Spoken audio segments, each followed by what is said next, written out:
Welcome to student Dunza Academy. Let's start to history chapter number 4, the age of industrialization.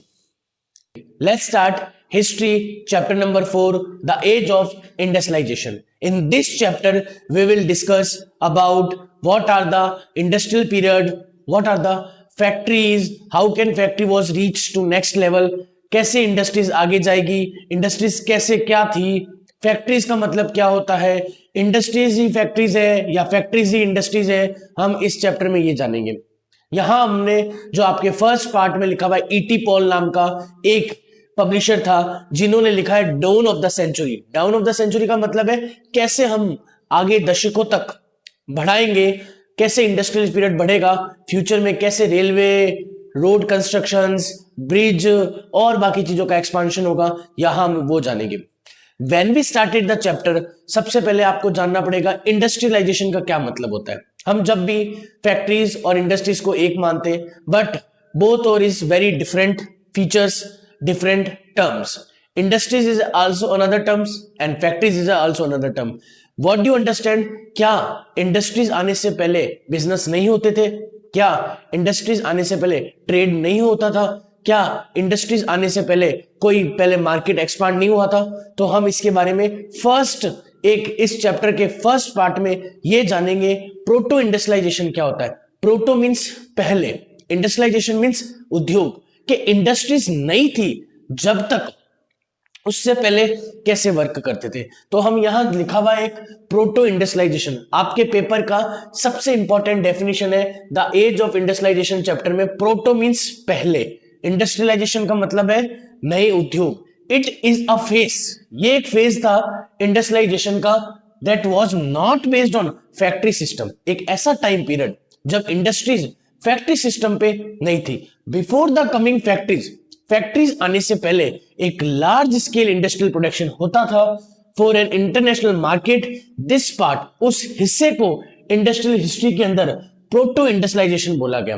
तो आपको पता होना चाहिए कि इंडस्ट्रियलाइजेशन पीरियड क्या होता था। इंडस्ट्रियलाइजेशन, प्रोटो मींस पहले, जब तक फैक्ट्री नहीं आती थी तो एक फेज चलता था, उस फेज को बोला गया proto industrialisation. It is a industrialisation not based factory system, ये फैक्ट्री सिस्टम पे नहीं था। फैक्ट्री आने से पहले एक लार्ज स्केल इंडस्ट्रियलाइजेशन प्रोडक्शन होता है for an international market, international market के लिए, और उस हिस्से को प्रोटो इंडस्ट्रियलाइजेशन बोला गया। ये मींस आपकी डेफिनेशन है। अब आपको जानना पड़ेगा प्रोटो इंडस्ट्रियलाइजेशन एक्चुअल में है क्या। तो प्रोटो इंडस्ट्रियलाइजेशन एक्चुअल में सिंपल एक मेथड है जहां पे, तो हमने ये जाना इंडस्ट्रियलाइजेशन क्या था। इंडस्ट्रीज क्या पहले भी नहीं थी क्या? जब इंडस्ट्रीज आई थी उसके बाद पहले कैसे बिजनेस होता था? फैक्ट्रीज का रोल क्या था? क्या इंडस्ट्रीज एंड फैक्ट्रीज एक है? तो हमने अभी एक चीज डेफिनेशन पढ़ी, प्रोटो इंडस्ट्रियलाइजेशन एक ऐसा फेज, इंडस्ट्रीज से आने से पहले इंडस्ट्रीज जो थी उस फेज को, जिससे इंटरनेशनल मार्केट में इंडस्ट्रीज का एक हिस्सा मार्केट तक पहुंचता था, आप उसको प्रोटो इंडस्ट्रियलाइजेशन बोलते हो। अब यहां पे प्रोटो इंडस्ट्रियलाइजेशन में हम जानेंगे कि एक वीवर्स और मर्चेंट का कैसे कोऑर्डिनेशन था, क्या इक्वेशन थी। तो आपको जानना है, एक था वीवर्स काम करने वाला और एक था मर्चेंट। प्रोटो इंडस्ट्रियलाइजेशन सारा का सारा फेस कहां होता था? Country side. कहां होता था? Country side. अब आप बोलोगे सर कंट्री साइड का मींस क्या है? शहर के साइड में? नहीं, it is a rural population. गांव में एक वीवर्स बैठता था, मर्चेंट क्या करता था, उस वीवर्स के पास जाता और वहां उसको वो मटेरियल देता जो कपड़े बनाने उसको, और साथ में एडवांस कुछ कैश देता। वीवर्स, मर्चेंट बोलता मैं कुछ समय के बाद आऊंगा, मुझे इस कपड़े, इस रॉ मटेरियल से एक अच्छा कपड़ा बना के देना जिससे मुझे आगे क्लाइंट को देना है। तो जब वीवर्स क्या करता था, मर्चेंट वीवर्स के पास जाता था, उसको कैश देता था और कुछ रॉ मटेरियल देता था। वीवर्स क्या करता, कुछ समय का टाइम देता उसको कि इतने समय के बाद तू आके ले जाना, और उसका जो भी शर्ट या जो भी कपड़े बनाने होते थे वो ले जाता था। इस फेज को बोला जाता है प्रोटो इंडस्ट्रियलाइजेशन। अब आप बोलोगे सर इस फेज में वीवर्स का क्या फायदा और इस फेज में मर्चेंट का क्या फायदा? तो मर्चेंट कहां जाता है? गांव के अंदर जाता है, वीवर्स को एडवांस पैसे देता है, कैश देता है, और क्या देता है? रॉ मटेरियल देता है, कपड़ा। बाद में वीवर्स क्या करता है, उस कपड़े को, उस रॉ मटेरियल से कपड़ा बनाता है और वापस मर्चेंट को देता है। तो आप ये कहोगे सर ये मर्चेंट शहर में रहता था, मतलब टाउन में, merchants live in town and weavers live in rural area या कंट्री साइड में, तो ये टाउन में ये काम क्यों नहीं करवा रहा, क्यों वीवर्स के पास जा रहा है ये? तो इसका सीधा सा आंसर है मर्चेंट और वीवर्स को दोनों को कहीं ना कहीं एक दूसरे से प्रॉफिटेबल है, फायदा है। वीवर्स को फायदा क्या है? सबसे पहले वीवर्स, मैंने अभी बोला कि वीवर्स जनरली वहां पे कौन से काम के लिए अगेंस्ट है, एग्रीकल्चर वर्क के लिए। तो जितना भी जो काम करते वो एग्रीकल्चर काम करते, और ये वर्क एक सीजनल वर्क है, एक टाइम तक ये वर्क अच्छा चलता है, जैसे उनका सीजन ऑफ होता, हार्वेस्टिंग पीरियड कम होता, तो वीवर्स को कुछ ना कुछ नीड कैश की जरूरत थी, तो मर्चेंट क्या जाता, इनके पास जाता, इनको एडवांस कैश देता। वो जो एडवांस कैश है, जो वो एडवांस पैसा है, वो वीवर्स के लिए एक लिवलीहुड की तरह काम करता, मतलब उनका घर का खर्चा चलता उससे। अगर वो एग्रीकल्चर पीरियड भी सीजन ऑफ है, फिर भी वो जो पैसा है वो उनके लिए एक घर का खर्चा निकल सके, सीजनल काम हो सके। तो ये सीजनल काम के अलावा जो मर्चेंट दिया हुआ कैश है वो उनके घर के खर्चे को और बेसिक एमिनिटीज या बेसिक लिवलीहुड उनका कंप्लीट कर सके। तो ये वीवर से फायदा होता कैश का। अच्छा, आप बोलोगे सर मर्चेंट को क्या फायदा है? मर्चेंट को बहुत सारे फायदे हैं। सबसे पहले मर्चेंट जिस जगह रहते हैं वहां पे already was a so many merchants, वहां पे पहले से ही बहुत सारे मर्चेंट होते थे। तो जो नए मर्चेंट को आना या नए बिजनेसमैन को आने वो नहीं देते थे, नए बिजनेसमैन को नहीं आने थे। जहां पे जिसकी पहले से इतनी शॉप है, पहले से ही बहुत ज्यादा शॉप है, वो किसी दूसरे नए बिजनेसमैन को आने नहीं देते। फर्स्ट पॉइंट तो ये मर्चेंट को। सेकंड पॉइंट ये है कि मर्चेंट कभी भी वापस, फर्स्ट कि वहां पे एक तो सब्स्टिट्यूट मेथड नहीं होता था, वहां पे एलिमिनेट करना पड़ता कि वहां पे जो पुराने बिजनेसमैन है वो नए बिजनेसमैन को वहां पे आने नहीं देते। और सेकंड पॉइंट ये है आपका इसके अंदर के डिस्टर्बेंस हो गया। Let's start. मैंने अभी आपको प्रोटो इंडस्ट्रियलाइजेशन पीरियड पढ़ाया था। प्रोटो इंडस्ट्रियलाइजेशन पीरियड क्या होता है? एक ऐसा पीरियड जहां पे इंडस्ट्रियलाइजेशन से पहले वाला पीरियड, जहां पे कहीं ना कहीं एक पुराना फेज था, जब इंडस्ट्रीज आई नहीं थी, जब फैक्ट्रीज नहीं आती थी, जब एक पीरियड चल रहा था, उस पीरियड को बोला गया प्रोटो इंडस्ट्रियलाइजेशन पीरियड।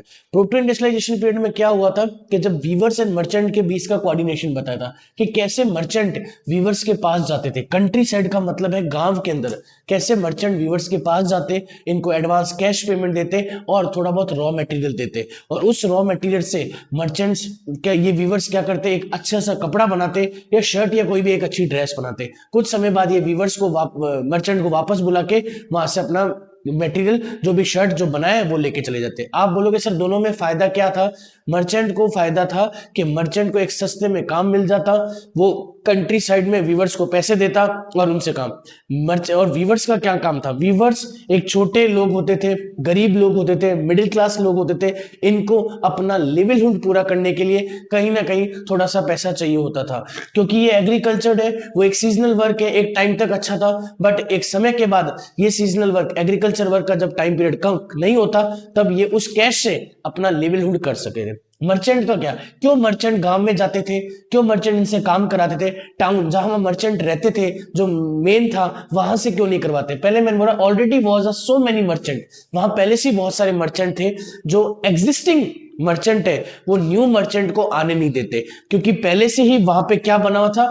गिल्ट बना हुआ था। गिल्ट माने क्या होता है? एक तरह की बिजनेस की टोलियां। जो एक बिजनेसमैन एक जगह, एक एरिया में रहता है, वो नए व्यक्ति को वहां के बिजनेस करने क्यों नहीं देगा? क्योंकि वो चाहता नहीं कि वो बिजनेस वहां पे करे और वो हाई रैंक पे जाए। तो सबसे बड़ा है गिल्ट, कि वहां पहले से ही गिल्ड बना हुआ है। सेकंड पॉइंट क्या होता है? वहां पे क्या चीज है? मोनोपोली। मोनोपोली का मतलब क्या होता है? मोनोपोली का मतलब होता है जब कोई एक व्यक्ति एक चीज का राइट लेके चलता है और वो किसी को वो सामान बेचने नहीं देता, इसको बोलते हैं मोनोपोली। तो सेकंड पॉइंट आता है मर्चेंट। जहां मर्चेंट रहते थे वहां पहले से ही मोनोपोली का काम था, वो किसी दूसरे पार्टनर को आने नहीं देते थे, किसी दूसरे को काम करने नहीं देते थे, उनके पास मोनोपोली राइट्स थे। तो ये दो कारण जो है वो मर्चेंट शहर में काम ना करवा के गांव में वीवर्स से काम करवाते। इस तरह से इन दोनों का एक कोऑर्डिनेशन अच्छा था। इसी फेस को प्रोटो इंडस्ट्रियलाइजेशन कहते हैं, जब मर्चेंट वीवर के गांव में जाके उसे थोड़ा बहुत पैसा देके और रॉ मटेरियल देके एक कपड़ा रेडी करता और उसके बाद में वापस वीवर्स उसको बुलाते मर्चेंट को और वो सामान देते। इस फेस को, इन दोनों की कोऑर्डिनेशन को क्या बोला गया? Proto industrialisation. तो ये आपके पेपर का एक बेस्ट क्वेश्चन बनता है, what do you understand by the proto industrialisation? तो एक early time period before industries was come, they are the best coordination between the merchants and weavers. This phase is a very important phase to the international markets. In this phase is known as the proto-industrialization. धीरे धीरे factories आई। अभी मैंने factories का नाम नहीं ले रहा क्योंकि आप इंडस्ट्रीज को फैक्ट्रीज मत समझना। फैक्ट्रीज एक अलग चीज है और इंडस्ट्रीज एक अलग चीज है। तो बाद में क्या हुआ, ये काम धीरे धीरे स्लो होने लग गया क्योंकि कहीं ना कहीं यहाँ पे प्रॉब्लम्स आने लग गई। वीवर्स ने सोचा हम इतना काम कर रहे हैं, फिर कभी कभी ये अपने एग्रीकल्चर वर्क में चले जाते तो कहीं ना कहीं काम रुक जाता। धीरे धीरे समय आया और फैक्ट्रीज आने लगी एक रूफ के नीचे। जब वही काम ओपन स्पेस में ना होके एक रूफ के नीचे मैनेजमेंट होगा, तब आप उसको क्या बोलोगे?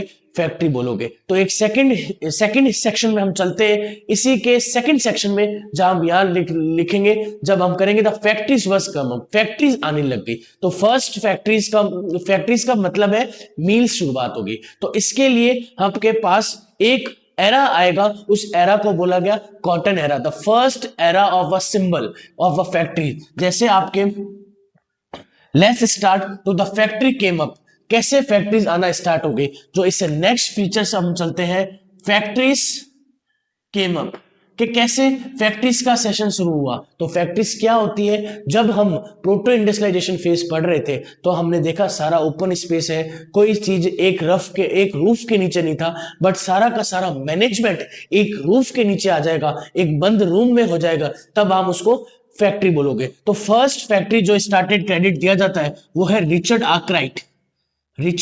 आर्कराइट, जिसने सबसे पहले कॉटन की मील या कॉटन मील फैक्ट्री बनाई। ठीक है, अब आप सुनो सर ये कॉटन क्यों लिखा? क्योंकि आपके बुक में फर्स्ट लिखा हुआ है first era of symbol of industrialisation, जिसको आप क्या बोलोगे? उसको बोलोगे। और यह आपके पेपर में बहुत बार आता है फिलिंग द ब्लैंक्स की फॉर्म में, जिसको आप लिखोगे कॉटन। और इसलिए फर्स्ट कॉटन मिल लाने वाला कौन था? Richard Arkwright. एक बात और है, सबसे पहले 1790s के आसपास इंग्लैंड ने सबसे बड़ा इंडस्ट्रियलाइजेशन पीरियड स्टार्ट किया और 70s के आसपास इंडस्ट्रीज बनना स्टार्ट हो गई। कहा? इंग्लैंड के अंदर, उसके बाद जर्मनी, देन फ्रांस। तो सबसे फर्स्ट हम किस कंट्री को मानते हैं जिसका इंडस्ट्रियलाइजेशन में सबसे बड़ा रोल था?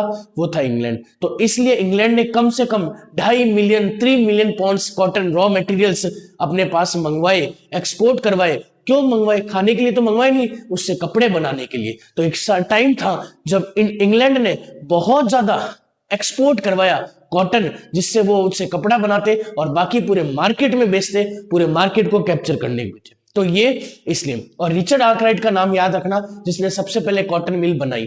और कौन सी याद रखो? Factories came up, first era of symbol of industrialisation का कौन माना गया?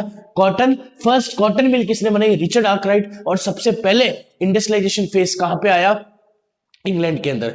ये चीजें आपको जो बेसिक फैक्ट्रीज केम अप में मेन चीजें हैं जो आपको लर्न करनी है। इसके थर्ड सेक्शन में हम चलते हैं और वो सेक्शन कौन सा होगा? The pace of industrialisation change. इसको हम अभी वापस थोड़ी देर में करते हैं। Let's start.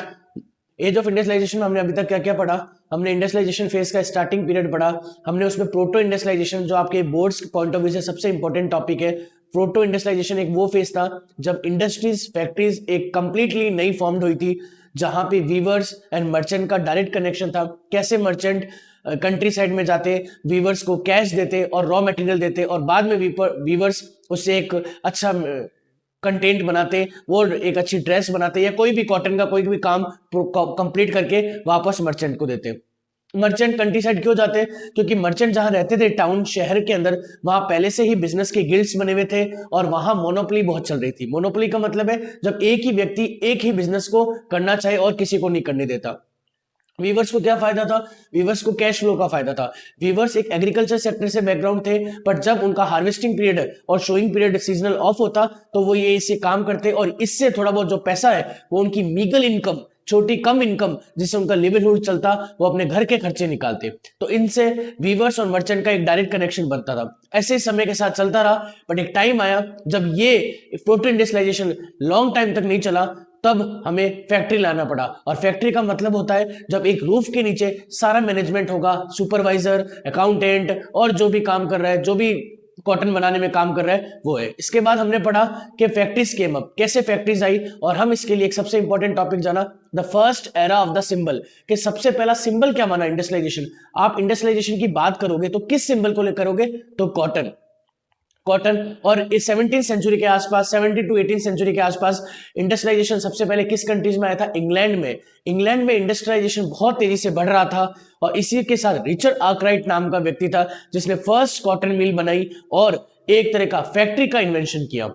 इसके बाद में एक बार में इंडस्ट्रियलाइजेशन के टाइम पे इंग्लैंड ने हद से ज्यादा 2.5 से 3 million cotton raw material export करवाया, जिससे वो क्या करते, प्रॉपर कॉटन बनाते और पूरा इंटरनेशनल मार्केट में अपना डोमिनेंस चाहते, पूरा market, domestic market and international market में अपना कैप्चर चाहते। तो यहां तक हमने प्रीवियस सेक्शन में पढ़ा था। अब हम नेक्स्ट सेक्शन में चलते हैं, the pace of industrial change. Pace माने होता है स्पीड, कैसे इंडस्ट्रीज में चेंजेस आएंगे। ये 4 पॉइंट्स है जो आपका एक लॉन्ग मार्क्स का एक क्वेश्चन बनता है, क्या पेस था जो इंडस्ट्रियल चेंज आएगा। सबसे पहला पेस है the most dynamic industry in Britain. Britain के अंदर डायनेमिक इंडस्ट्रीज है, कौन सी? कॉटन। टेक्सटाइल एक ऐसी इंडस्ट्रीज है जो डायनेमिक इंडस्ट्रीज है। डायनेमिक इंडस्ट्रीज का मतलब है समय के साथ साथ चेंज होता है। ये इंडस्ट्रीज एक तरफ ठहराव नहीं थी, इस इंडस्ट्रीज में चेंजेस आते रहते हैं, अप एंड डाउन होते रहते हैं। तो इनके साथ साथ इन्होंने इस डायनेमिक इंडस्ट्रीज के साथ साथ आयरन एंड स्टील इंडस्ट्रीज को भी बढ़ाया, एक्सपेंड किया। आयरन एंड स्टील इंडस्ट्रीज को क्यों एक्सपांड किया? जब ब्रिटेन के अंदर इंडस्ट्रियल सेक्टर इमर्ज हुआ तो साथ साथ में उनको एक रेलवे ट्रैक चाहिए, उनको स्टील चाहिए, उनको शिप चाहिए। तो शिप, ट्रेन्स और इन सब का रोड कंस्ट्रक्शन, इन सब में कहीं ना कहीं आयरन एंड स्टील इंडस्ट्रीज को भी एक्सपांड करना जरूरी था, क्योंकि ओनली कॉटन इंडस्ट्रीज में was not dependent, it is dependent to the along the iron and steel industry. तो सबसे पहले ब्रिटेन ने अपनी इंडस्ट्रीज को पेश कैसे किया? क्योंकि इन्होंने साथ साथ में टेक्सटाइल के साथ साथ में आयरन और स्टील पे भी फोकस किया। सेकंड पॉइंट है the new industries could not displaced traditional industries. इस पॉइंट का मतलब है जैसे जैसे इंडस्ट्रीज का इमर्ज होगा, आयरन एंड स्टील ब्रिटेन के अंदर आएगी और कॉटन इंडस्ट्रीज भी इमर्ज होगी, साथ साथ में न्यू इंडस्ट्रीज अपना बिजनेस लेकर आएगी। बट क्या पुरानी इंडस्ट्रीज डिस्प्लेस हो पाई? नहीं, पुरानी इंडस्ट्रीज भी डिस्प्लेस नहीं हो पाई। कभी भी अगर न्यू इंडस्ट्रीज आती है तो वो एग्जिस्टिंग इंडस्ट्रीज को यहां पे डिस्प्लेस नहीं कर पाई, क्योंकि जो ट्रेडिशनल टेक्निक है वो ट्रेडिशनल टेक्निक आने वाली न्यू इंडस्ट्रीज कभी भी उसको प्रॉपर कंप्लीट नहीं कर पाएगी। तो ये सेकंड पॉइंट है कि new industries could not displace, वो डिस्प्लेस नहीं कर पाई एग्जिस्टिंग या ट्रेडिशनल पुराने टाइप की इंडस्ट्री जो पहले काम करती। थर्ड पॉइंट है small innovation were on the basis of growth in many non mechanised sector. बोला गया स्मॉल इनोवेशन, जैसे जैसे नई इंडस्ट्रीज आएगी उनमें मशीन्स ज्यादा होगी, क्या वो पुरानी इंडस्ट्रीज को डिस्प्लेस कर पाई? तो इसका आंसर है नो। तो क्या जो इंडस्ट्रीज पुरानी इंडस्ट्रीज है, जो काम में मशीन कम थी, उन्होंने भी क्या करा, अपने लेवल पर अपनी एक ग्रोथ पाने के लिए स्मॉल इनोवेशन किए, छोटे छोटे इनोवेशन किए। मैनी नॉन मैकेनाइज्ड सेक्टर, ऐसे सेक्टर नॉन मैकेनाइज्ड, जैसे कोई लकड़ी का काम कर रहा है तो कब से वो पुराने मशीन्स का यूज ले रहा है, उसने थोड़ा बहुत मशीन को बढ़ाया, थोड़े अच्छे टूल्स का यूज किया, जिससे लकड़ी विद इन एफिशिएंट में कम टाइम में ज्यादा से ज्यादा कट सके और फर्नीचर का काम पूरा हो सके। तो स्मॉल इनोवेशन किए, छोटे छोटे इनोवेशन के, लार्ज इनोवेशन नहीं किए। और लास्ट पॉइंट है टेक्नोलॉजिकल चेंज आर स्लोली, क्योंकि new technology was expensive and merchant was cautious about using it. इस पॉइंट का मतलब है जो भी नई नई तकनीकें आई, हम इसके बाद में जेम्स वॉट के पढ़ेंगे, इंजन आए, तो वो जो चीजें आई ना नई नई टेक्नोलॉजी, वो इजीली एक्सेप्ट नहीं की गई, क्योंकि एक तो नई टेक्नोलॉजी हमेशा महंगी होती है, उसको रिपेयर कर पाना और ज्यादा एक्सपेंसिव खर्चा होता है। तो new technology change are slowly, नया नया जो टेक्नोलॉजी तकनीकी विकास हुआ वो धीरे धीरे हुआ, और नई नई टेक्नोलॉजी जो भी थी वो बहुत ज्यादा महंगी थी। मर्चेंट्स वाज कॉशियस, जो भी उसको बना रहे थे और जो इसको बेच रहे थे वो बहुत ज्यादा कॉशियस थे। कॉशियस का मतलब बहुत ज्यादा ध्यान दे रहे थे, क्या लोग इसको खरीदेंगे, क्या इसको यूज करेंगे? तो ये एक सेल्फ डाउट था जो भी नई नई इंडस्ट्रीज फॉर्म हो रही थी उनके लिए, नई नई टेक्नोलॉजी का आना, क्या ये टेक्नोलॉजी आते ही हिट हो जाएगी, क्या ये टेक्नोलॉजी आगे तक चल पाएगी, इसके बारे में हम बाद में पढ़ेंगे। अभी आपको ये 4 फेज इंडस्ट्रियल चेंजेस को बोर्ड में एक डिटेल लॉन्ग मार्क्स का क्वेश्चन आता है। पहला फेज तो ये था कि ब्रिटेन के अंदर टेक्सटाइल इंडस्ट्रीज एक डायनेमिक सेक्टर था, तो ब्रिटेन ने साथ साथ में आयरन एंड स्टील का काम भी शुरू किया। सेकंड पॉइंट हमने ये पढ़ा, जो नई इंडस्ट्रीज आई वो पुरानी इंडस्ट्रीज को डिस्प्लेस नहीं कर पाई। थर्ड हमने ये पढ़ा, जो छोटी छोटी इंडस्ट्रीज थी उन्होंने अपने स्तर पे थोड़े बहुत छोटे छोटे इनोवेशन किए। और फोर्थ थी, जैसे ही टेक्नोलॉजी आएगी क्या वो टेक्नोलॉजी आते ही सारी सेल आउट हो जाएगी? ऐसा क्या हो पाएगा? ऐसा बिल्कुल नहीं हो पाएगा, क्योंकि जो भी नई टेक्नोलॉजी आ रही है, जो भी लोग नई टेक्नोलॉजी बना रहे हैं, उसको खरीदने के पीछे उनका सेल्फ डाउट होगा, क्योंकि नई टेक्नोलॉजी बहुत ज्यादा महंगी होती है और अगर वो कभी डैमेज हो जाती है तो उसको वापस रिपेयरिंग कराने में और ज्यादा एक्सपेंसिव होता है। नेक्स्ट यहां तक आपको जानना है। इसके बाद हम दो लोगों के या दो पर्सपेक्टिव, सोसाइटी के दो पर्सपेक्टिव पे एक कंफ्लिक्ट आएगा, एक आएगा हैंड लेबर और एक आएगा स्टीम पावर। क्या एक जगह मशीन होगा, एक जगह हाथ से काम होगा, इसमें कौन जीतेगा, कैसे चलेगा, हम इसको नेक्स्ट पार्ट में या नेक्स्ट सेक्शन में पढ़ेंगे। आज के लिए इतना ही, थैंक यू। आज हम पढ़ेंगे एक इसका नया topic, hand labour and steam power. अभी तक जो हमने पढ़ाया एक बार वापस रिकॉल करते हैं हम कि इंडस्ट्रियलाइजेशन क्या होता है, प्रोटो इंडस्ट्रियलाइजेशन क्या होता है, पेस ऑफ इंडस्ट्रियल वर्क कैसे आया, कैसे ब्रिटेन ने अपना कैप्चर करा। तो हमने पहले पढ़ाया प्रोटो इंडस्ट्रियलाइजेशन। प्रोटो इंडस्ट्रियलाइजेशन एक ऐसा फेज था जब इंडस्ट्रीज थी नहीं, फैक्ट्रीज थी नहीं, तो वीवर्स और मर्चेंट के बीच में डायरेक्ट कॉन्टेक्ट्स थे। मर्चेंट वीवर्स के पास जाते, वहां उनको एडवांस कैश देते और कुछ रॉ मटेरियल देते। वीवर्स उससे कपड़ा बनाते और उस कपड़े को बाहर तक भेजते और पहुंचाते और पैसा कमाते। मर्चेंट व्यूअर्स के पास क्यों जाते? क्योंकि जहां मर्चेंट शहर में रहते थे वहां पे उनको मोनोपोली थी, वहां एग्जिस्टिंग पार्टनर उनको वहां पे आने नहीं दे रहे थे और वो अपना ही वहां पे बिजनेस बढ़ाना चाह रहे थे। वीवर्स को क्या फायदा था? वीवर्स को जो मर्चेंट एडवांस कैश देते उससे उनका वो भी जो भी है जो उनका लिवलीहुड वो चलता। तो इस तरह से ये प्रोटो इंडस्ट्रियलाइजेशन स्टार्ट हुआ। इस फेज को ही प्रोटो इंडस्ट्रियलाइजेशन बोला, इंडस्ट्रीज से आने इससे पहले वाला फेज। इसके बाद में हमने थोड़ा बहुत पढ़ा फैक्ट्रीज केम अप, हम थोड़ा रिचर्ड आर्कराइट के बारे में जाना। रिचर्ड आर्कराइट जिसने फर्स्ट कॉटन मिल की फैक्ट्री स्टार्ट की थी। हमने ये देखा the era of the symbol, हम बार बार इंडस्ट्रियलाइजेशन स्टार्ट कर रहे हैं तो इसके लिए कौन सा एक ऐसा सेक्टर्स था जिसको हमने देखा और उसमें हमने कॉटन को जाना कि कॉटन एक बहुत इंपॉर्टेंट पार्ट बनता है। रिचर्ड आर्कराइट के बारे में जाना, उसने अपनी सबसे पहले कॉटन मिल पढ़ी। फिर हमने पढ़ा pace of industrialisation change, industrialisation में पेस कैसे बनेगा, तो 4 सेक्शन में बनेगा। फर्स्ट हमने देखा इस टाइम पे ब्रिटेन जिसने सबसे पहले इंडस्ट्री शुरू की इन 17-18 सेंचुरी के टाइम पे, और ब्रिटेन ओनली, और उन्होंने कहा according to the Britain theory, Britain के अकॉर्डिंग ये माना गया था कि जो टेक्सटाइल बिजनेस है वो एक डायनेमिक सेक्टर है, यहाँ पे इसको रोका नहीं जा सकता, इसमें बहुत से चेंजेस होते हैं और इसके along he iron and steel क्या और रेलवे में उन्होंने एक्सपेंड किया। सेकंड हमने पेस कैसे पकड़ा कि जैसे जैसे नई इंडस्ट्रीज आई क्या पुरानी इंडस्ट्री डिस्प्लेस हो गई थी, क्या पुराने पार्टनर्स डिस्प्लेस हो गए थे, तो एकदम नहीं। जब से नई इंडस्ट्रीज आई पुराने इंडस्ट्रीज भी वहीं थी, उसने भी वहां पे रखा, उन्होंने भी थोड़ा। थर्ड सेक्शन में हमने ये पढ़ा छोटे छोटे इनोवेशन होने लगे, स्मॉल स्मॉल इनोवेशन होने लगे थे मार्केट के अंदर, ये हमने जाना। और फोर्थ में क्या जो नई मशीन्स आएगी, नई टेक्नोलॉजी आ गई, उन्होंने बायर्स ने क्या उनको परचेस कर पाएंगे, तो शुरुआत के अंदर जो नई टेक्नोलॉजी आई वो उनको बायर्स ने परचेस नहीं कर पाई क्योंकि वो बहुत ज्यादा एक्सपेंसिव होती है और उसमें बहुत ज्यादा रिपेयरिंग वर्क में पैसा लगता है। यहां तक हमने जो पढ़ा वो कल पढ़ा। आज से हम स्टार्ट कर रहे हैं एक नई चीज, वो था hand labour and steam power. अब देखो यहाँ पे दो लोगों के बीच में एक कॉन्फ्लिक्ट आ रहा है, एक आ रहा है हाथों से लोग काम कर रहे हैं वो, और एक काम आ रहा है स्टीम पावर जो मशीन से काम कर रहे हैं। तो मैंने अभी बोला कि शुरुआत के दौर में जो भी मशीन्स एंड टेक्नोलॉजीज आई थी उनको बहुत ज्यादा लोग एक्वायर नहीं कर रहे थे, उनको खरीद नहीं रहे थे, उनको परचेजिंग पावर कम थी क्योंकि ये मशीन्स बहुत महंगी होती थी और वो बहुत ज्यादा रिपेयरिंग वर्क मांगती थी। समय के साथ साथ जो भी ब्रिटेन के वर्कर्स हैं, इंडस्ट्रियल वर्कर्स हैं, वो टाउन की साइड में शिफ्ट हो गए, शहर चलने लगे और शहर में लेबर्स बहुत ज्यादा आने लगे, एबेंडेंस होने लगी, लेबर्स की बहुत ज्यादा रिक्वायरमेंट बढ़ गई, हर काम के लिए 2-2, 3-3, 4-4 लेबर्स होने लगे। आप बोलोगे सर हैंड लेबर की जरूरत क्या थी? क्योंकि हैंड लेबर जो सामान बनाता था उसमें बहुत ज्यादा कस्टमाइजेशन था और बहुत ज्यादा वो अपने अकॉर्डिंग स्टैंडर्डाइज कर सकता था। इसमें आपकी बुक में एक एग्जाम्पल दिया हुआ है एक कुल्हाड़ी से 55 चीजें बना सकते हैं। An axe make by 55 hammer, एक हैमर से 55 टाइप की एक्स बना सकते थे हम कुल्हाड़ी, जिससे इतना काम हो सकता था। तो कहने का मतलब है हाथों से काम जो था वो बहुत ज्यादा एक फाइन क्लास का था, एक रिच क्लास माना जाता था। और हमारे यहाँ के जो ब्यूरोक्रेट्स थे, ब्यूरोक्रेट्स मैंने कौन होते हैं, जो बड़े बड़े एरिस्टोक्रेट्स हैं, ब्यूरोक्रेट्स हैं, इनको फाइन क्लास पसंद था। तो ये जो भी सारा काम करवाना चाहते थे वो हाथों से काम करवाना चाहते थे। और स्टीम पावर जो था वो क्या था, डाउन हो चुका। बट समय के साथ साथ ये हैंड लेबर में समय बहुत लगता, बहुत ज्यादा टाइम टेकन प्रोसेस था, तो इसमें एकदम से हाइप नहीं मचा।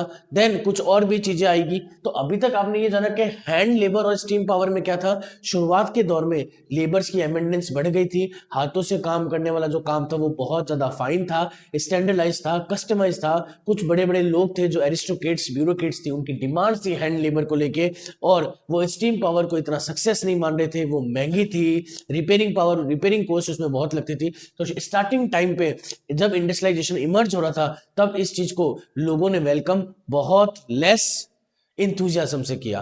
देन हम इससे एक रिलेटेबल एक टॉपिक और जानते हैं, life of the workers. Workers की लाइफ क्या थी, लाइफ ऑफ द वर्कर्स के बारे में जानेंगे।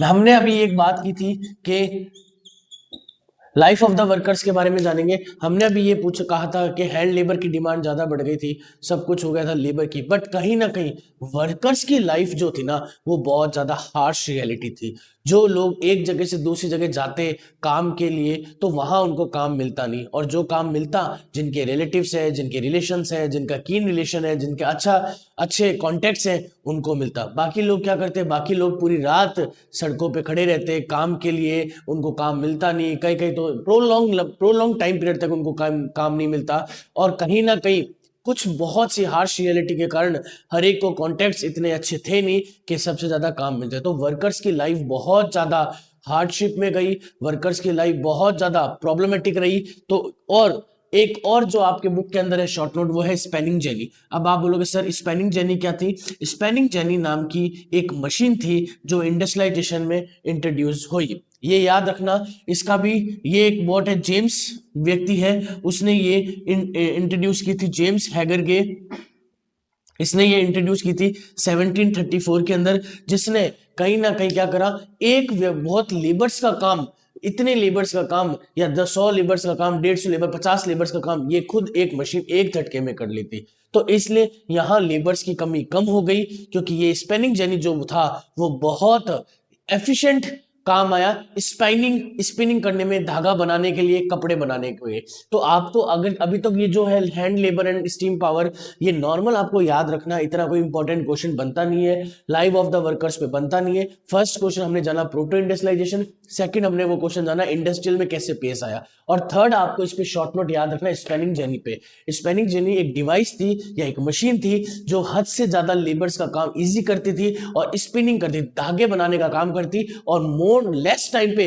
ज्यादा से ज्यादा क्लोथ बनाना या कपड़े बनाने में। तो एक टाइम आया जब बहुत सारे लेबर्स ने इस स्पिनिंग जेनी पे टूट पड़े, ये उनके लिए एक दुश्मनी का काम बन गई कि हमारी लाइफ तो वैसे ही हार्श रियलिटी में चल रही है, हमें काम वैसे ही नहीं मिल रहा, जो भी काम मिलता था वर्कर्स को वो उनके रिलेटिव्स को या उनके जो भी मेन कॉन्टेक्ट्स अच्छे थे उनको मिलता था, तो हमें काम नहीं मिल पा रहा। तो ये सारे रीजंस जो थे वो कहीं ना कहीं बहुत ज्यादा इन वर्कर्स की लाइफ को और ज्यादा हार्ड बना रहे थे, और जो बाकी कंडीशन बची वो इस स्पेनिंग जेनी ने कंप्लीट कर दी, जो जेम्स हैगरगे के नाम से आई थी, उसने इन्वेंशन की थी 1734 में, जिसने हद से ज्यादा लेबर का काम और कम कर दिया। तो बहुत सारे वर्कर इस स्पेनिंग जेनी पे टूट पड़े कि हम इसको ही हटा देंगे हमारे रास्ते में, क्योंकि हमारे बीच में ये बहुत ज्यादा इंटरफेयर कर रहे हैं। अब हम इसके नेक्स्ट सेशन में चलेंगे, आज के लिए इतना ही, नेक्स्ट हम टॉपिक पे चलते हैं।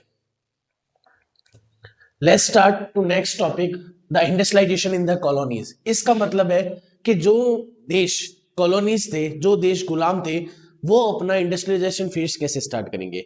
तो यहां हम जानेंगे the age of Indian textile, कि अब हम जैसे जैसे धीरे धीरे ब्रिटेन इंडियंस पे जाके अपना अपना बिजनेस स्प्रेड करना चाह रहा है। तो इंडियन टेक्सटाइल में अगर हम देखेंगे तो इन्होंने जाना कि एज ऑफ इंडियन टेक्सटाइल के एक टाइम था, आपको बताना होगा, before the machine tech, before industrialization period, India was very vibrant spread to the silk and cotton. India का टाइम पीरियड कॉटन और सिल्क पे सबसे ज्यादा था।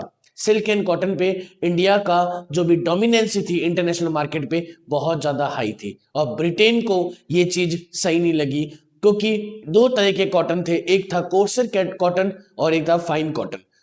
कोर्स कॉटन तो सब जगह मिलता था, बट जो फाइन कॉटन का रॉ मटेरियल था इसमें इंडिया टॉप पोजीशन पे था, इंडिया के पास मार्केट एक अच्छा था। तो इंडिया क्या करता, एक इंडिया इस मार्केट को कम करने के लिए ब्रिटेन कहीं ना कहीं इंडिया पे अपना कैप्चर करना चाह रहा था, क्योंकि इंडिया फाइन कॉटन में सबसे ज्यादा डीलिंग करता, इंटरनेशनल मार्केट में बहुत ज्यादा इनका एक वो था, नेटवर्क अच्छा था। यहाँ कैसे नेटवर्क बनता था, सिंपल सा बात था, जैसे कोई भी कोस्टल एरियाज है, कौन सा है, ये गुजरात है या यहाँ पे महाराष्ट्र है, ये कोई भी कोस्टल एरियाज पे एक क्लाइंट आता बाहर से फाइनेंस का, क्लाइंट यहाँ आता, यहाँ था कोई क्लाइंट, ये है मर्चेंट, और यहाँ अंदर बैठा है कोई वीवर्स, ये तीनों के कॉन्टेक्ट्स थे। बाहर से कोई क्लाइंट आता, वो क्या करता, मर्चेंट को एक कुछ कैश पैसे देता और कुछ मटेरियल देता, ये मर्चेंट कहता है क्लाइंट को कि मेरा काम हो जाएगा, मर्चेंट जाता वीवर्स के पास, वीवर्स कहाँ था, वही शहर के अंदर कहीं अंदर बैठा होगा मेन सिटी में,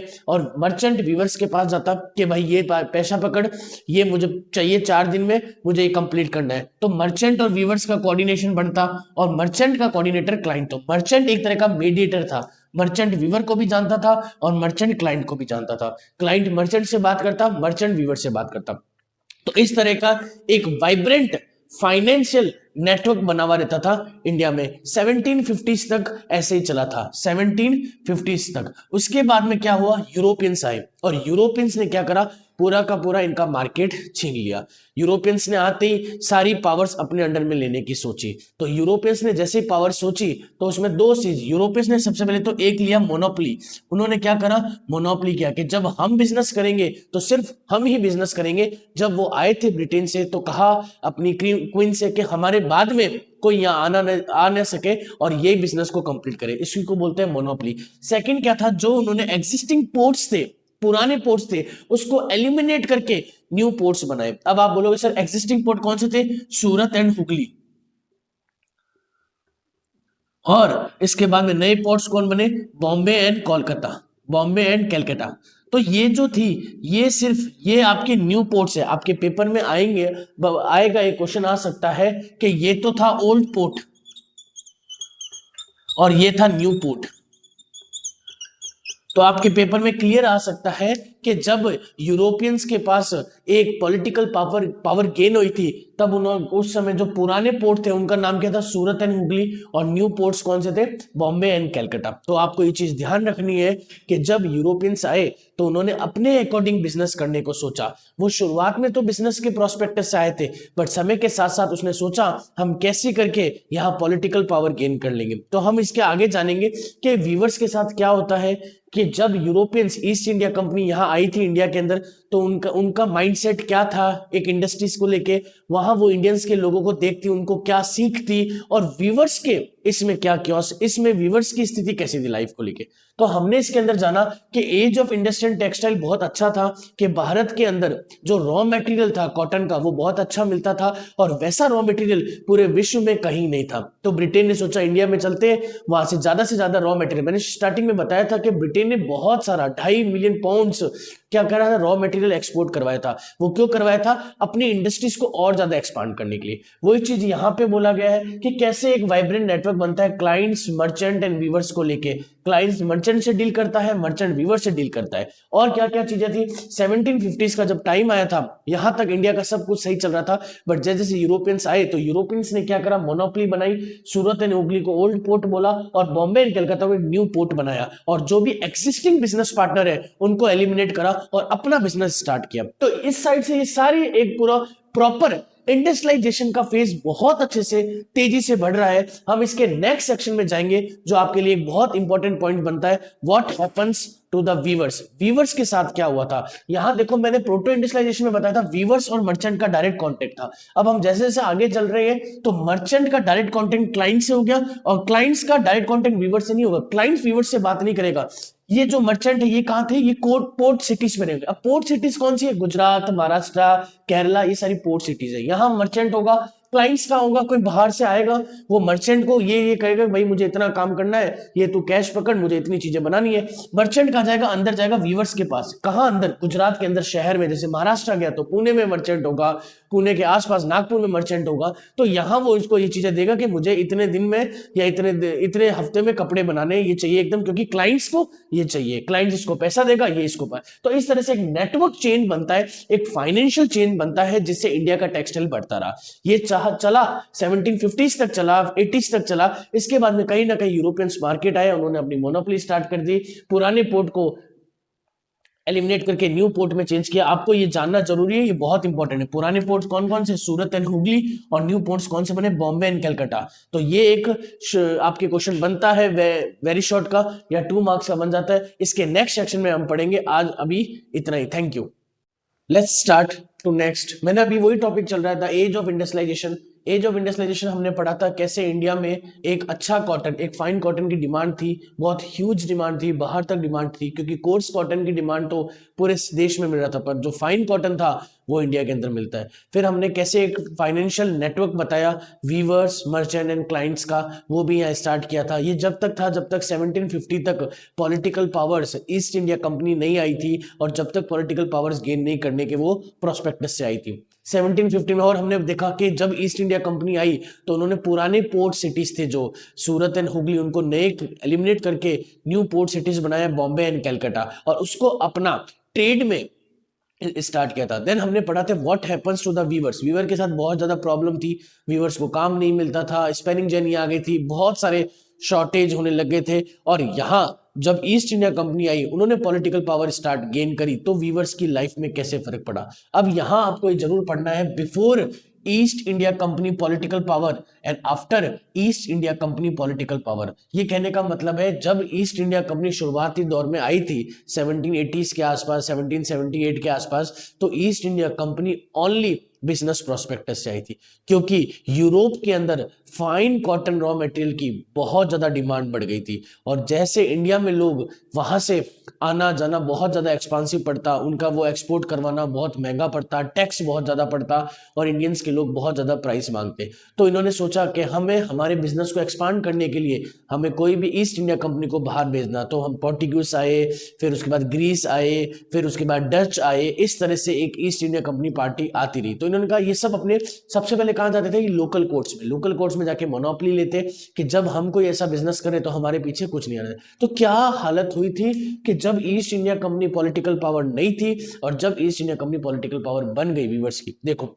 जब ईस्ट इंडिया कंपनी के पास पॉलिटिकल पावर गेन नहीं हुई थी, तब weavers and supplier merchant could bargaining and try to selling the produce to the best buyer.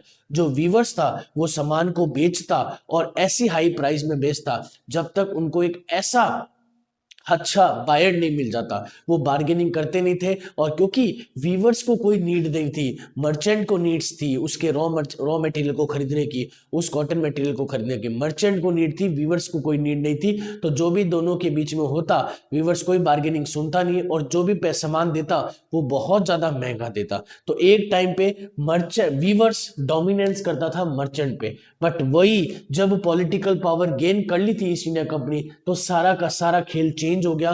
Complete was twist and turn. कैसे ईस्ट इंडिया कंपनी के जो मर्चेंट्स थे वो अपनी चलाने लगे। सबसे पहले उन्होंने क्या किया?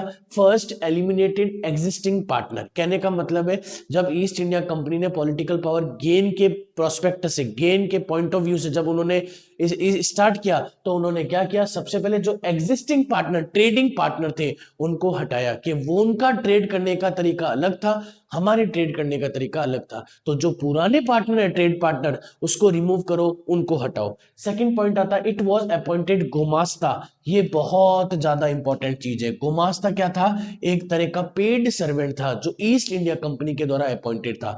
एटलीस्ट अगर इसको हम बोल सकते थे, ये वो गुमास्ता एक वो व्यक्ति था जो ईस्ट इंडिया कंपनी ने अपॉइंट कर दिया उन वीवर्स के बीच में जो ईस्ट इंडिया कंपनी का सप्लाई ढंग से नहीं दे रहा, टाइम टू नहीं दे रहा, और कहीं ना कहीं क्लैशेस हो रहा है। तो इसको अपन वसूली भाई भी बोल सकते हैं, जो क्या करता, पैसे वसूलता था। जो भी वीवर्स थे, जो भी उनसे काम करवाना था ब्रिटिशर्स को, वो करवाते, और अगर नहीं मानते तो गुमास्ता। तो याद रखना, आगे एक और ऐसा टर्म आएगा जिसको अपन जॉबर बोलेंगे। Gumasta is appointed by the East India Company, it is a paid servant. ये याद रखना, ये ईस्ट इंडिया कंपनी के द्वारा अपॉइंटेड था। जब ईस्ट इंडिया कंपनी ने पॉलिटिकल पावर गेन की तो उन्होंने एक पेड एजेंट को लगा दिया। तीसरा point, it give to loan weavers to prevent company. अगर तीसरा उन्होंने क्या टेक्निक्स अपनाई कि वीवर्स को लोन देते, उस लोन से क्या होता कि वीवर्स किसी और बायर्स के पास ना जा सके और सारे की सारी कंपनी हमारी बच सके, वीवर्स वहां से निकल ना सके। तो तीसरा पॉइंट था कि वीवर्स को लोन दे देना, और वीवर्स अगर कहीं जाने की सोचे तो पहले हमारा लोन चुकाओ, उसके बाद कहीं जाओ। और इस तरह से परेशान होके ओवर द टाइम वीवर्स ने क्या करा, लोन लेना छोड़ दिया और अपना ये काम भी छोड़ दिया, और ये काम छोड़ के वापस एग्रीकल्चर काम करने लग गए। तो इससे बहुत ज्यादा परेशान हो गए। तो सबसे पहले after east India company political power क्या थी कि एग्जिस्टिंग पार्टनर थे, उन्होंने वो हटाए और क्या बनाए, पोर्ट सिटीज चेंज करे, बॉम्बे एंड कलकत्ता बनाया। और क्या किया, गुमास्ता को अपॉइंटेड किया। और क्या किया, लोन वीवर्स को लोन देना और अपनी कंपनी को बचाना। और समय के साथ साथ इन्होंने क्या करा, वीवर्स ने लोन लेना ही छोड़ दिया। आओ हम थोड़ा बहुत गुमास्ता के बारे में पढ़ते हैं। गुमास्ता क्या चीज है, क्योंकि ये आपके बोर्ड के पॉइंट ऑफ व्यू से एक अच्छा आंसर बनता है। Thank you. अभी पढ़ते हैं गुमास्ता के बारे में। थैंक जो मैंने अभी टॉपिक बताया आपको, इंडस्ट्रियलाइजेशन में ईस्ट इंडिया कंपनी ने कैसे पॉलिटिकल पावर गेन करी, उससे बिफोर एंड आफ्टर सिनेरियो, उसमें मैंने एक टर्म का यूज लिया था, गुमास्ता। ये मैंने अलग से आपको क्यों पढ़ा रहे हो, क्योंकि ये सबसे इंपॉर्टेंट एक क्वेश्चन बनता है बोर्ड पॉइंट ऑफ व्यू से। तो गुमास्ता क्या होता है, it is a paid servant bye the East India company. East India company ने एक अपनी एजेंट बोल सकते हो, तो एक एजेंट को रखा था, उस एजेंट की टर्म को नाम बोला गया गुमास्ता। इसका काम क्या होता था, it is an outsider in village society. ये विलेज सोसाइटी से आउटसाइडर था, कोई किसी से लिंक नहीं था। तीसरा point, it main work to control, इसका मेन काम था वीवर्स को कंट्रोल करना। And check punish to delay supply merchant, कोई भी इस मर्चेंट को डिले कर रहा है सामान देने के अंदर, तो ये उसको पनिश करता। So weavers was very oppressive by गुमास्ता, तो वीवर्स बहुत ज्यादा परेशान हुए गुमास्ता से। And they quit and refuse a loan, तो उन्होंने सोचा हम ये काम ही छोड़ देते हैं, हम वापस अपने गांव में चले जाते हैं और लोन लेने बंद कर देते हैं। तो ये सारे पॉइंट्स लिखने जरूरी है आपको गुमास्ता के बारे में, ये जरूर याद रखना। ये ईस्ट इंडिया कंपनी के द्वारा एक अपॉइंटेड व्यक्ति था, जो जनरली वीवर्स के पीछे पड़ा रहता, उनको मॉनिटरिंग करता रहता, कहाँ रहते हैं, कितना समय लगाते हैं, कहीं क्लोथ्स की क्वालिटी को तो खराब नहीं कर रहे, ये सब चीजें इनमें ये इनका ध्यान रखता। तो गुमास्ता के बारे में जानना जरूरी है, बोर्ड के पॉइंट ऑफ व्यू से एक अच्छा सा क्वेश्चन बनता है। हम इसके एक नेक्स्ट टॉपिक पे चलते हैं, Manchester came in India. Manchester came in India का क्या मतलब होता है, हम इसके बारे में जानेंगे। Thank you. एक छोटे से टॉपिक पे और चलते हैं हम, जो है Manchester came to India. Manchester का मतलब क्या होता है, मैनचेस्टर एक कंट्री का नाम है, बट मैनचेस्टर का मतलब होता है कभी भी कोई टेक्सटाइल में बहुत अच्छा करता है तो उसको अपन एक ऑनरेबल टैग देते हैं, वो है मैनचेस्टर। जैसे इंडिया का मैनचेस्टर अहमदाबाद है, राजस्थान का भीलवाड़ा है, तो ऐसे मैनचेस्टर माना जाता है।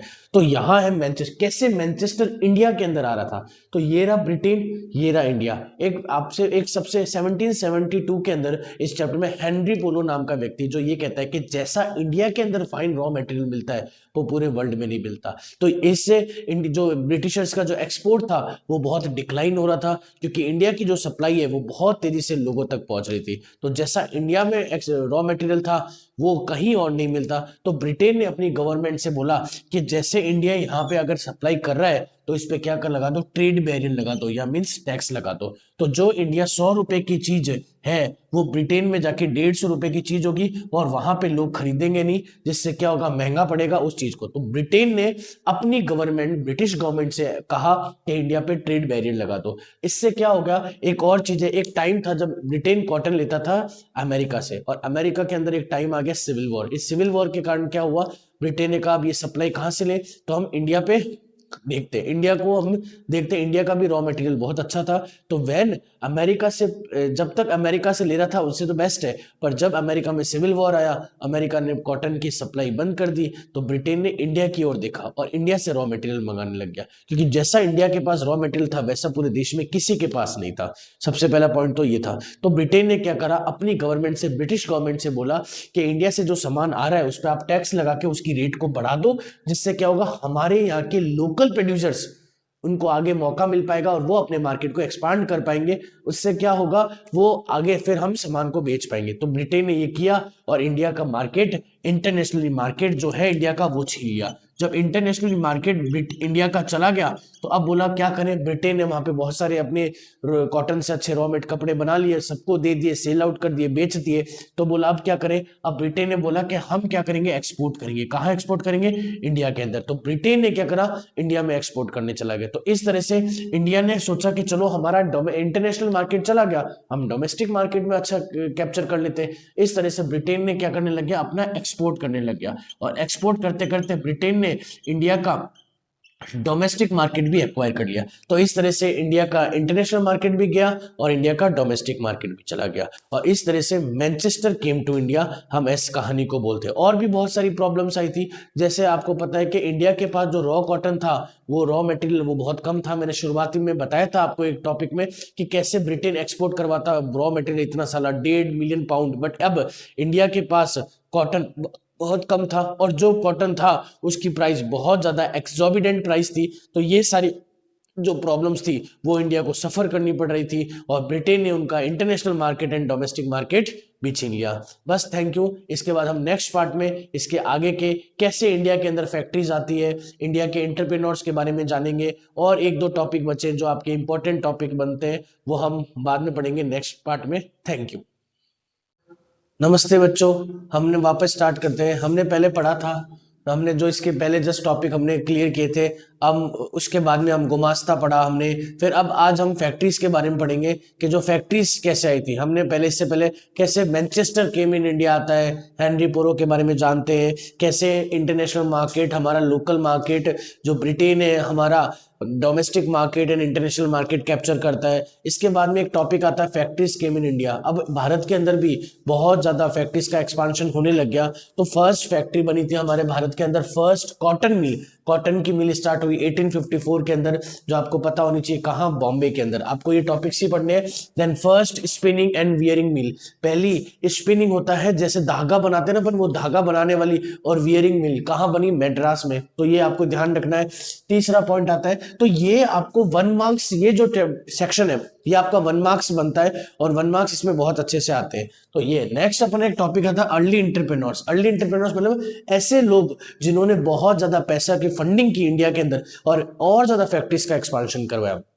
वो कौन कौन से थे, द्वारिका नाथ टैगोर, जमशेदजी टाटा, हुकुम चंद एंड जीडी बिड़ला। एक टाइम था, मैं आपको एक चीज बताता हूं, जैसे एक टाइम था जब एक ट्रायंगल बनता था। ट्रायंगल का मतलब है ब्रिटिश, यहाँ पे था इंडिया और यहाँ पे था चाइना। ब्रिटिशर्स इंडिया को बहुत ज्यादा इनिशिएट करता था ओपीएम उगाने के लिए। ओपीएम एक तरह की क्रॉप होती है जिससे जनरली क्या होता है, नशा छड़ता है और वो ड्रग्स में यूज लिया जाता है। तो ब्रिटेन क्या करते थे, ओपीएम अपने साथ ले जाते और चाइना को खिलाते। तो चाइना को खिलाने के बाद चाइना के जब ओपीएम खाते तो बहुत ज्यादा अनकॉन्शियस हो जाते और वहां से पोट्रीज आइटम, वहां से और भी स्पाइसेस, टोबैको, वो सब लेकर आते और अपने यहाँ पे सबको एक्सपांड करता। धीरे धीरे ये चीज बढ़ी, पर हमारे साथ में कुछ ऐसे एंटरप्रेन्योर्स थे वो बहुत ज्यादा इस चीज को कंट्रोल करते, बिजनेस किया। उन्होंने क्या करा, फंडिंग दी। फंडिंग का मतलब है पैसा दिया, इन्वेस्ट किया और उससे ज्यादा और ज्यादा फैक्ट्रीज बनाई। आपको ये एंटरप्रेन्योर्स के नाम याद रखने हैं, जैसे द्वारिका नाथ टैगोर है,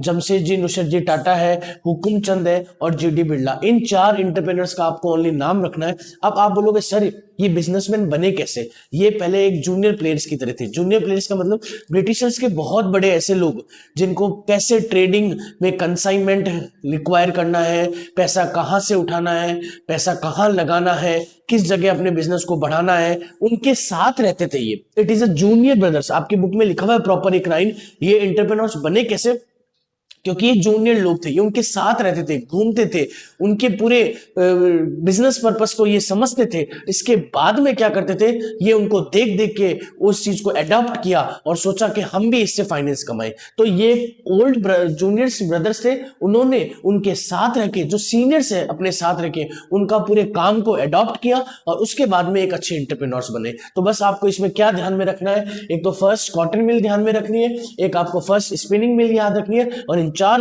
एंटरप्रेन्योर्स का नाम याद रखना है। That's it, thank you. अब हम नेक्स्ट सेक्शन में चलेंगे। Thank you. नमस्ते बच्चों, लेट्स स्टार्ट होने से पहले आपको थोड़ा मोटिवेट किया जाए। कि आपके पेपर आने वाले हैं। इंग्लिश के बाद 17 फेब को आपका एसएसटी का पेपर है, तो आप अपना प्रॉपर एफर्ट्स लगाओ। जितना मैं करवा रहा हूँ उतना मोर देन सफिशिएंट है, उससे ज़्यादा कहीं बाहर से नहीं आता। मैं पूरा proper model paper, previous section के, और जो टॉपिक्स मेन है इन सब चैप्टर्स के बाद में आपको सारे मेन चैप्टर्स के टॉपिक्स में सामने लिखूंगा, और आप वो टॉपिक्स करके जाना। इंडस्ट्रियलाइजेशन में जैसे प्रोटो इंडस्ट्रियलाइजेशन मैंने पढ़ाया, तो वो इंपॉर्टेंट टॉपिक है। पेस ऑफ इंडस्ट्रियलाइजेशन चेंज, वो इंपॉर्टेंट टॉपिक है। जो भी स्पेनिंग जेनी, वो इंपॉर्टेंट टॉपिक्स है। एंड जो भी आगे सब्सिक्वेंट चैप्टर्स आएंगे, जैसे आपका एक चैप्टर, सेकंड चैप्टर रहा है nationalism of India, print culture रहा है, यूरोप मैंने पढ़ाया। मैं एक दिन यूरोप का भी वीडियो लेके इंपॉर्टेंट टॉपिक्स बताऊंगा। मैंने अभी मेकिंग ऑफ ग्लोबल वर्ल्ड पढ़ाया, उसके इंपॉर्टेंट टॉपिक्स बताऊंगा। और जो भी आगे सब्सिक्वेंट सब्जेक्ट्स है आपके, सिविक्स क्या, इकोनॉमिक्स क्या, ज्योग्राफी क्या, मैप वर्क क्या, वो सब कुछ कंप्लीट मैं आपको करवाऊंगा। उसके इंपॉर्टेंट टॉपिक्स भी आपको बताऊंगा, और जो क्वेश्चंस बार बार रिपीट हो रहे हैं और जो मैं यहाँ पे लिखूंगा वो सबसे ज्यादा आपको इंपॉर्टेंट होंगे। तो इसलिए आप अपना प्रॉपर और ज्यादा एफर्ट्स लगाए, आप बिल्कुल भी टाइम वेस्ट ना करें। 10-12 दिन रहे, आपको प्रॉपर मेहनत करनी चाहिए, क्योंकि एसएसटी आपकी परसेंटेज को बढ़ाएगा, एसएसटी आपकी परसेंटेज को गिराएगा। अगर आप सब में अच्छे लिया होगे, मैथ्स में 100 लिया होगे, 90 लिया होगे साइंस में और इंग्लिश में, बट एसएसटी में अगर कम नंबर आए तो आपकी सारी की सारी परसेंटेज डाउनफॉल होगी। Let's start. इसलिए आपको ये चीज ध्यान में रखते हुए अब अपन वापस आगे अपने टॉपिक्स पे आ जाते हैं। मैंने एक बात बोली थी, जॉबर। आप में हमेशा एक पेपर में क्वेश्चन आएगा, difference between the jobber and गोमास्ता। मैंने बोला था गोमास्ता is appointed by the industrialist, but jobber it is appointed, गोमास्ता is appointed by the East India Company and jobber is appointed by the industrialist. ये चीज आपको पता होनी चाहिए। It is an old and trusted worker. ये old and trusted worker होता है। गोमास्ता आउटसाइड द विलेज है, वो बाहर का होता है, वो कोई जानता नहीं है विलेज वालों को, ये विलेज वालों को जानता है। It is a live in village, in short ये विलेज में रहता है और उन लोगों को जॉब देता है in the city provided time in the crisis के समय। ही began demanding money and gift and controlling the life of the workers.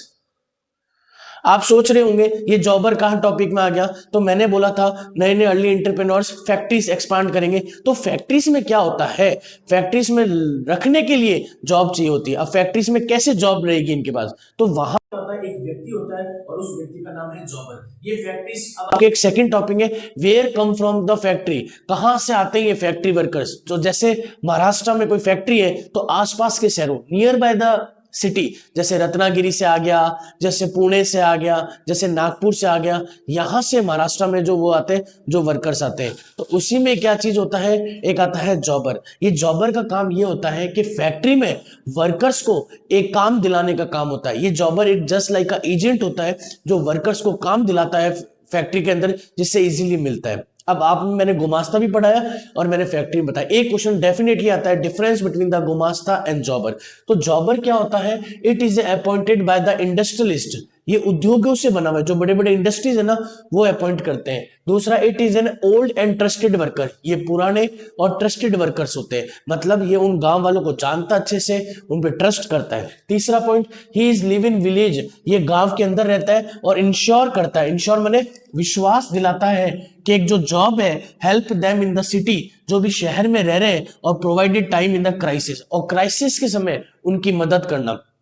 Next point है, he began demanding money and gift control the life of the worker. He begin, ये क्या करता है, थोड़ा बहुत workers को पैसे देता है, थोड़ा बहुत गिफ्ट देता है और उनकी वर्कर्स की लाइफ को सुधारता है। अगर मैं इसको क्रक्स करूं, एक कंक्लूजन करूं, तो ये is a very nice person and very good person, but गोमास्ता is very oppressive person and very interrogate. मतलब ये एक अच्छा व्यक्ति होता है जो गांव वालों के बारे में सोचता है, गांव वालों का ध्यान रखता है, गांव वालों को रोजगार दिलाता है, उनका डिमांडिंग गिफ्ट होता है, गिफ्ट भी देता है। बट गोमास्ता बहुत गंदा व्यक्ति होता है। वो क्या करता है, इंट्रोगेट करता है। वो जो भी लोग है उनको वहां पे टॉर्चर करना, उनका ध्यान रखना, खाली वो उनके पीछे रहता है, क्योंकि वो ईस्ट इंडिया कंपनी के द्वारा अपॉइंटेड होता है। ये इंडस्ट्रियलिस्ट का अपॉइंटेड होता है। इसका काम होता है फैक्ट्री में लोगों को जॉब दिलवाना।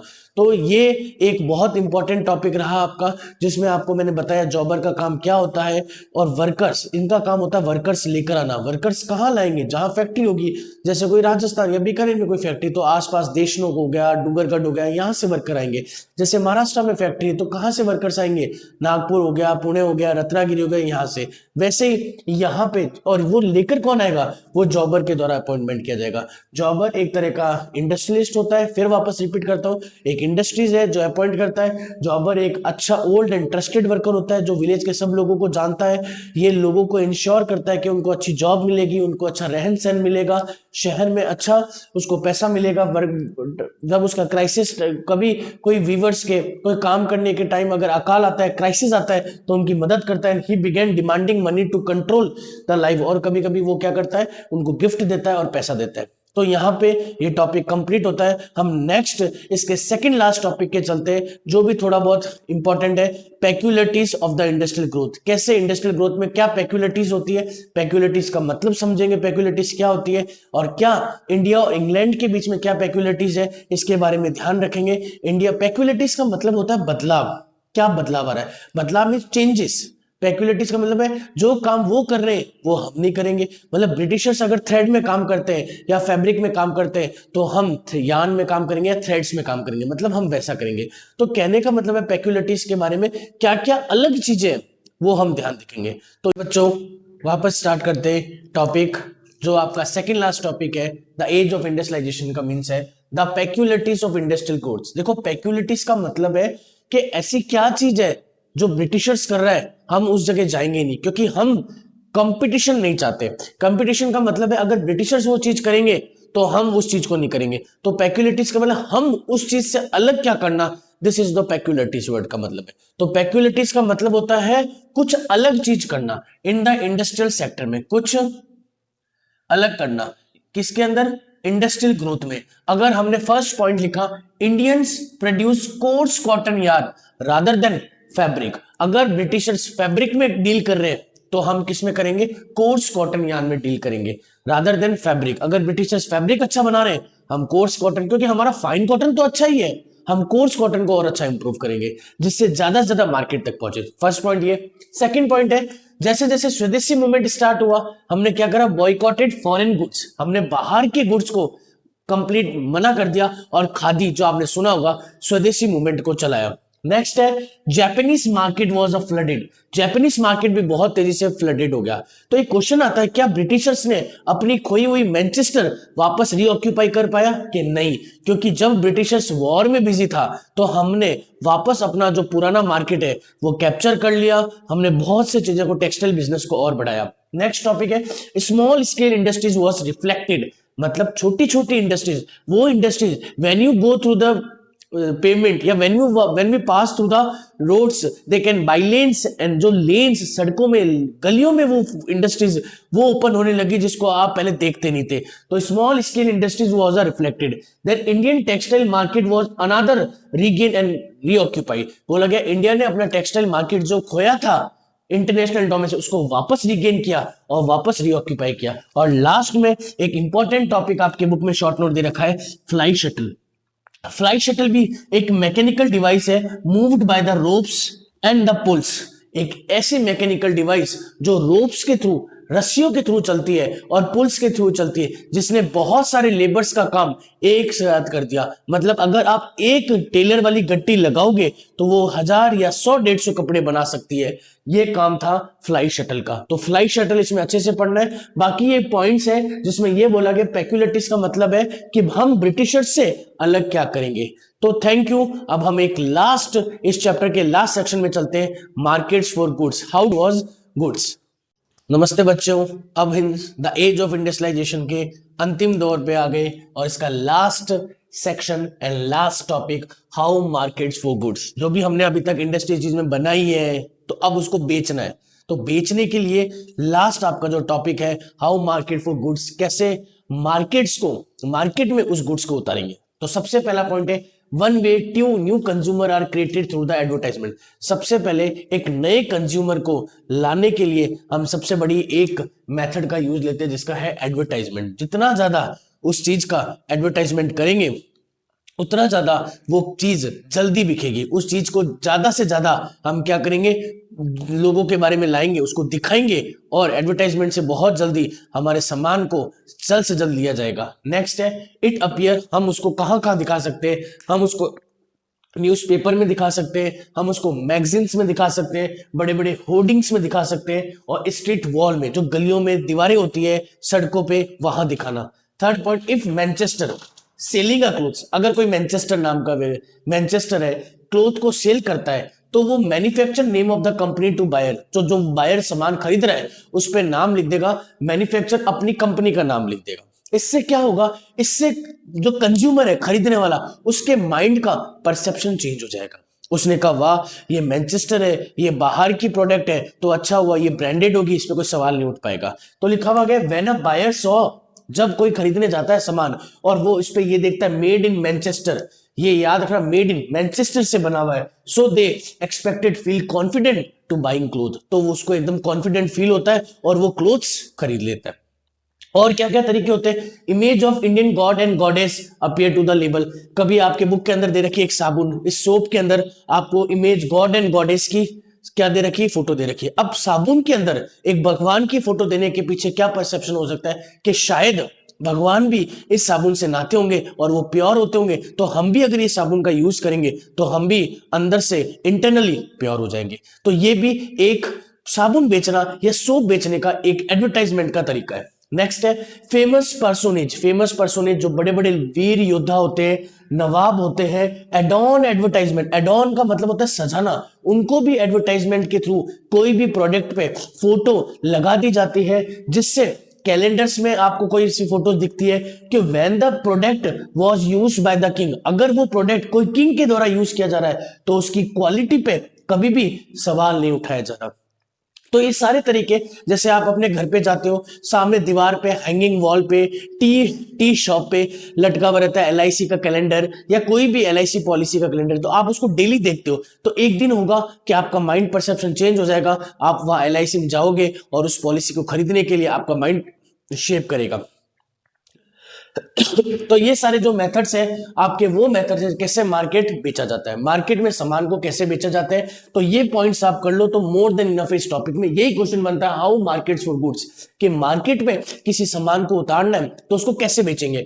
तो हम एडवर्टाइजमेंट के हेल्प से, वो एडवर्टाइजमेंट कहाँ कहाँ हो सकता है, आपके न्यूज़पेपर में, आपके मैगजीन्स में, बड़ी बड़ी होर्डिंग्स में और दीवारों पे। अगर कोई मैनचेस्टर नाम का कोई अपना कोई व्यक्ति मैनचेस्टर अगर अपने क्लोथ्स पे या कोई भी सामान पे लिख रहा है तो उस पर उसकी क्वालिटी को दर्शा रहा है। कुछ चीजें होती है जहां पे भगवान और भगवान को दिखाया जाता है, गॉड एंड गॉडेस को, फेमस पर्सोनेज के, नवाब्स के, किंग्स के, अगर वो चीज ये यूज कर रहे हैं तो इस पे कोई भी क्वेश्चंस नहीं उठा सकते, तो इस पे कोई भी सवाल नहीं उठा सकते। इससे कंज्यूमर का माइंड बहुत ज्यादा कॉन्फिडेंट बनता है और वो सामान खरीदने के लिए आता है। वो बायर एक अच्छा सेल्फ बिलीव मानता है कि अगर ये लोग उस चीज को परचेस कर रहे हैं तो कहीं ना कहीं उनकी क्वालिटी, उसकी क्वालिटी एक अच्छी होगी, और इस तरह से मार्केट में गुड्स को बेचा जाता है और कंज्यूमर का माइंड जो है वो इस तरह से शेप किया जाता है।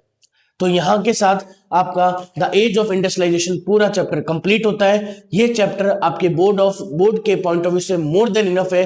इससे ज्यादा इंपॉर्टेंट क्वेश्चंस या इससे ज्यादा इंपॉर्टेंट टॉपिक्स आपको पढ़ने की जरूरत नहीं है। फिर भी मुझे कुछ लगेगा तो मैं आगे के इसके इंपॉर्टेंट क्वेश्चंस बना दूंगा। Thank you. तो बच्चों यहाँ तक आपके हिस्ट्री का 4th चैप्टर कंप्लीट होता है, द एज ऑफ इंडस्ट्रियलाइजेशन। अभी तक हमने 1st chapter nationalism of Europe complete कराया, 3rd chapter making of global world complete कराया, और ये आपका 4th चैप्टर है द एज ऑफ इंडस्ट्रियलाइजेशन। ये यहाँ तक आपको तीनों, आपके सारे की सारी वीडियोस आपके प्लेलिस्ट में है, आप जाके देखो और प्रैक्टिस करो। जल्द ही मैं आने वाले कुछ दिनों में आपको नेशनलिज्म ऑफ इंडिया करवाऊंगा और उसके बाद जो लास्ट चैप्टर है हिस्ट्री का, प्रिंट कल्चर, वो करवाऊंगा। इसके बाद में मैं हिस्ट्री के कुछ important points, important topics, important questions करवाएंगे। देन हम आने वाले कुछ दिनों में आपके बोर्ड से पहले जो 17 फेब आपकी डेट्स है बोर्ड की एसएसटी, उससे पहले मे भी कंप्लीट करवा देंगे आपकी एसएसटी पूरी, सिविक्स क्या, ज्योग्राफी क्या, इकोनॉमिक्स क्या। तो अभी तक हमें जो भी तीनों वीडियोस डाले हैं उसको रिवाइज करो और उसको देखो। कोई भी डाउट्स आता है तो नीचे कमेंट बॉक्स पे आप लिख दो, मैं वापस उस वीडियोस को और अच्छे से आपको सामने प्रेजेंटेशन देने की कोशिश करूंगा, उसको और अच्छे से एक्सप्लेन करूंगा। तो यहाँ तक आपके हिस्ट्री के 3 चैप्टर कंप्लीट हो गए। परसों तक आपके तीनों चैप्टर की प्लेलिस्ट में तीनों चैप्टर्स दिख जाएंगे, और आगे हम कुछ दिनों में अब जो नेक्स्ट चैप्टर स्टार्ट करेंगे वो नेशनलिज्म ऑफ इंडिया, जो बोर्ड के पॉइंट ऑफ व्यू से very very very important chapter है। आप उसकी डेट्स, पहले मैं डेट्स लिखूंगा, उस डेट्स में क्या क्या हुआ उसको अपन साथ में लेके चलेंगे। Thank you.